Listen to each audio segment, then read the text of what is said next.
सन 1947 दो लालची नेताओं के लालच ने न सिर्फ देश को धर्म के आधार पर दो हिस्सों में बांट दिया, अपितु लाखों लाखों लोगों के जीवन में हमेशा हमेशा के लिए अंधकार भर दिया। ऐसी ही एक अमृतसर से स्पेशल ट्रेन दोपहर के 2 बजे चली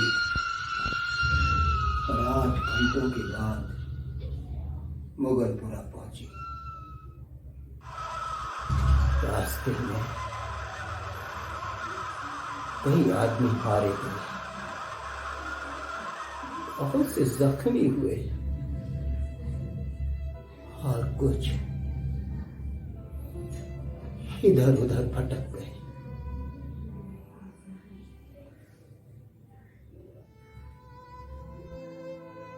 सुबह 10 बजे कैंप की ठंडी जमीन पर सिराजुद्दीन ने आंखें खोली और अपने चारों तरफ मर्दों और बच्चों का उफनता हुआ समंदर देखा तो उसकी सोचने और समझने की कुव्वतें कमजोर पड़ गई। वो देर तक अंधले आसमान की तरफ टकटकी बातें देखता रहा। अब्बा, यूं तो कैंप में हर तरफ शोर बरपा हुआ था, लेकिन बूढ़े सिराजुद्दीन के कान जैसे बंद थे। उसे कुछ भी सुनाई नहीं दे रहा। कोई भी उसे देखता तो बस यही ख्याल करता कि वो किसी गहरी फिक्र में डूबा है, लेकिन ऐसा नहीं था। उसके होशो हवास शून्य थे। उसका सारा वजूद अधर में लटका हुआ था। कंधले आसमान की तरफ बगैर किसी इरादे के देखते देखते सिराजुद्दीन की निगाहें सूरज से टकराई।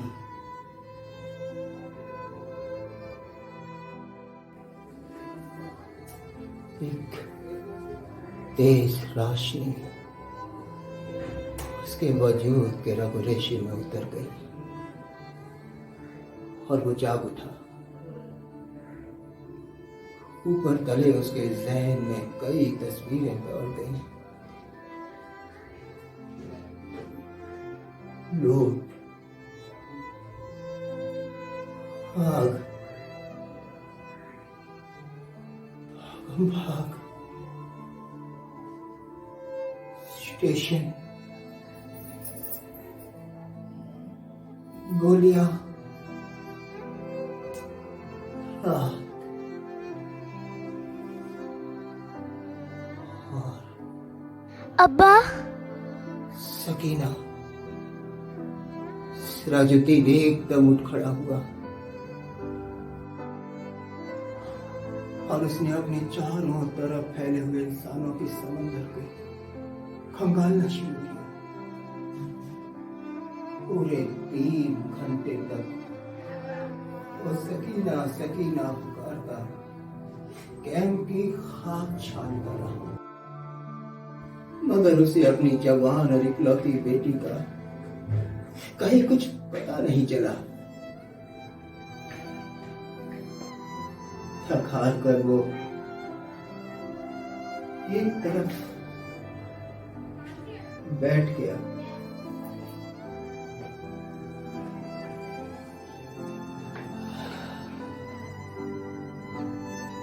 और अपनी याददाश्त पर जोर देकर सोचने लगा कि सकीना उससे कब और कहां जुदा हुई। सोचते सोचते उसका ध्यान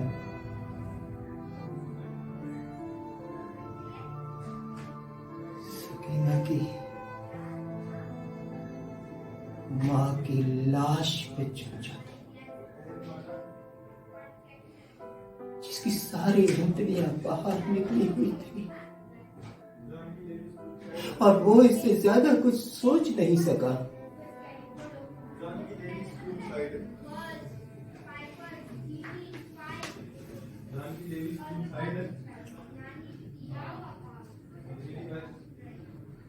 सकीना की मां मर चुकी थी। उसने सिराजुद्दीन की आंखों के सामने ही दम तोड़ा था। लेकिन सकीना कहाँ है, जिसके बारे में उसकी मां ने मरते हुए कहा था, मुझे छोड़ो और सकीना को लेकर यहां से भाग जाओ।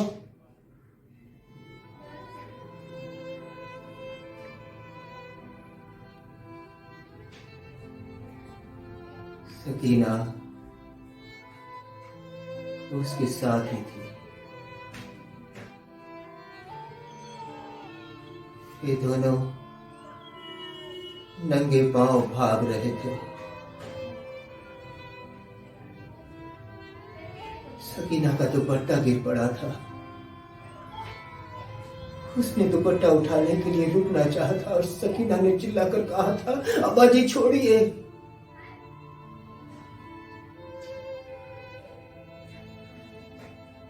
लेकिन उसने दुपट्टा उठा लिया था। ये याद आते ही उसने अपने कोट की उभरी हुई जेब की तरफ देखा और जेब में हाथ डालकर दुपट्टा निकाला। सकीना का वही दुपट्टा, लेकिन सकीना कहाँ है?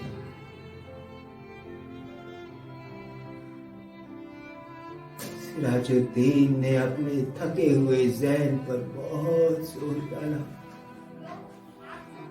लेकिन वो किसी नतीजे तक नहीं पहुंच सका। अब्बा, अब्बा, क्या सकीना उसके साथ स्टेशन तक आई थी? क्या वो उसके साथ गाड़ी में सवार हुई थी? गाड़ी के रुकने पर और बलवाइयों के गाड़ी में घुसाने पर वो क्या बेहोश हो गया था? जब वो सकीना को उठाकर ले गए, सिराजुद्दीन के जहन में सवाल ही सवाल थे, लेकिन जवाब कोई भी नहीं था। उसने रोना चाहा, मगर उसकी आंखों ने उसकी कोई मदद ही नहीं की। आंसू न जाने कहां गायब हो गए थे।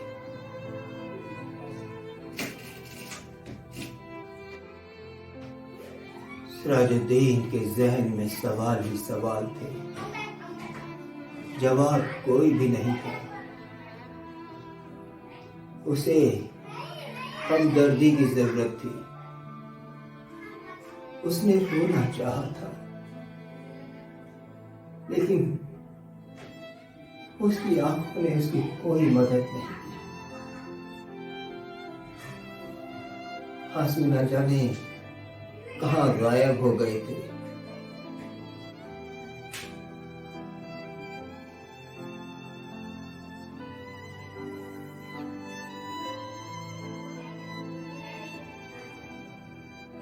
छह रोज के बाद सिराजुद्दीन उन रजाकार नौजवानों से मिला जो उसकी मदद करने को तैयार थे। वे 8 रजाकार नौजवान थे।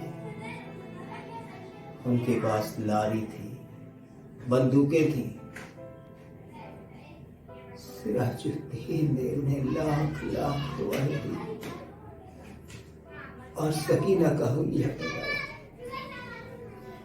गोरा रंग है उसका, दिखने में बहुत सुंदर है। उम्र 17 बरस के करीब। उसके बाल स्याह लंबे, दिखने में बहुत सुंदर है मेरी बेटी। ढूंढ लाओ उसे, खुदा तुम्हारा भला करेगा। उन रजाकार नौजवानों ने पूरे जज्बे के साथ सिराजुद्दीन को यकीन दिलाया कि अगर उसकी बेटी जिंदा है तो चंद ही दिनों में उसके पास होगी। उन रजाकार नौजवानों ने कोशिश की, अपनी जान हथेली पर रखकर भी अमृतसर गए। कई मर्दों कई बच्चों को निकाल निकाल कर महफूज मुकामों पर पहुंचाया, लेकिन 10 रोज गुजर जाने के बाद मैं सकीना कहीं नहीं गया। एक रोज ये नौजवान उसी खिदमत के लिए अमृतसर जा रहे थे। उन्हें 6 रटे के पास एक लड़की दिखाई दी। लारी की आवाज सुनकर वो बिकती और इसने भागना शुरू कर दिया। नौजवानों ने लारी रोकी और सबके सब उसके पीछे भागे और एक खेत में जाकर लड़की को घेर दिया। देखा तो वो लड़की बहुत सुंदर थी। उसके दाहिने गाल पर एक मोटा तिल था। एक नौजवान ने पूछा, क्या तुम्हारा नाम सकीना है? लड़की का रंग डर की वजह से पीला पड़ गया, लेकिन उसने कोई जवाब नहीं दिया। जब तमाम नौजवानों ने उसे दम दिलासा दिया तो लड़की का डर दूर हो गया और उसने मान लिया कि वो ही सिराजुद्दीन की बेटी सकीना है। उन रजाकार नौजवानों ने उसकी खूब दिलजोई की, उसे खाना खिलाया, दूध पिलाया, लारी में बिठाया और एक नौजवान ने तो अपना कोट तक उतार कर उसको दे दिया, क्योंकि दुपट्टा ना होने की वजह से काफी उलझन महसूस कर रही थी।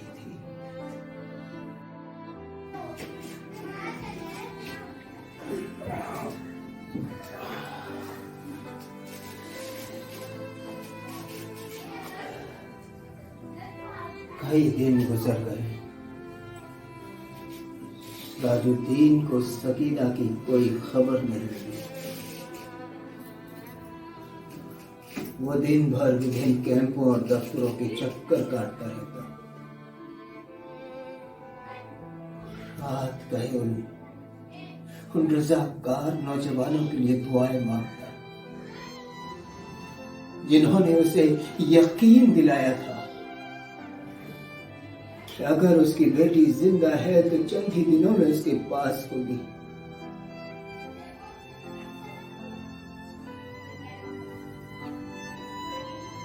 एक दिन सिराजुद्दीन ने उन कैंप में उन रजाकार नौजवानों को देखा। वो लारी में बैठे हुए थे। लारी चलने ही वाली थी कि सिराजुद्दीन भागा भागा उनके पास गया, पूछा, बेटा मेरी सकीना की कोई खबर मिली? उन्होंने एक सवाल होकर कहा, चल जाएगा चल जाएगा। लॉरी चला गई। सिराजुद्दीन ने एक बार फिर उन नौजवानों की कामयाबी के लिए दुआ मांगी। तब जाकर उसका जी किसी कदर हल्का हुआ।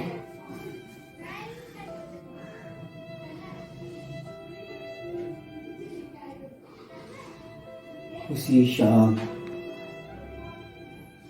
कैंप में सिराजुद्दीन जहां बैठा हुआ था, वहां कुछ गड़बड़ हुई। पूछने पर पता चला कि रेलवे लाइन के पास एक लड़की बेहोश पड़ी हुई है।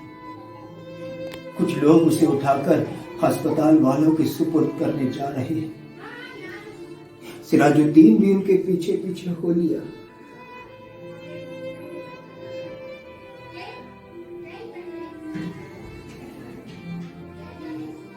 उन लोगों ने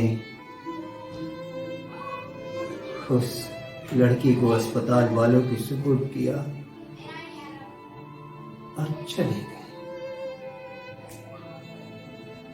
सिराजुद्दीन काफी देर तक अस्पताल के बाहर गड़े हुए लकड़ी के खंभे के साथ लगकर खड़ा रहा।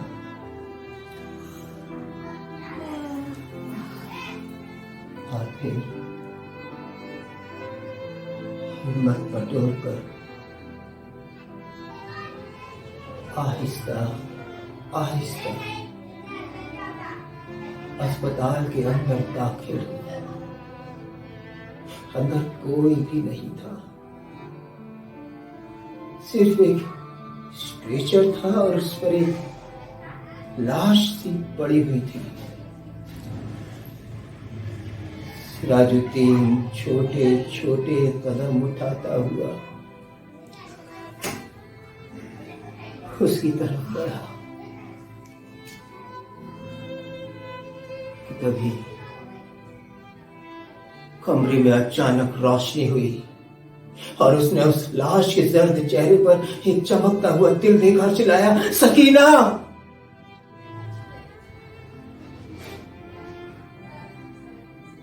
डॉक्टर ने, जिसने कमरे में रोशनी की थी, उसने पूछा, क्या है? मेरे यार के हलक से सिर्फ इतना निकल सका कि मैं इसका बाप हूं।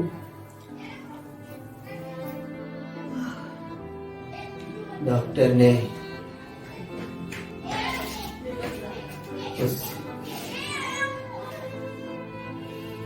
उस लाश की नब्ज टटोली और सिराजुद्दीन से कहा, खिड़की खोल दो।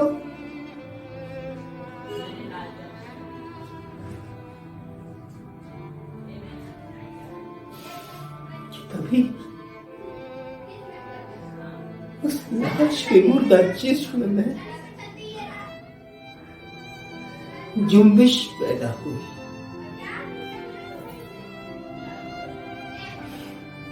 और इस लाश ने अपने कांपते हुए हाथों से अपने इजार बंद को खोला और सलवार नीचे सरका दिया और इस पर सिराजुद्दीन खुशी से चिल्ला पड़ा, जिंदा है, मेरी बेटी जिंदा है।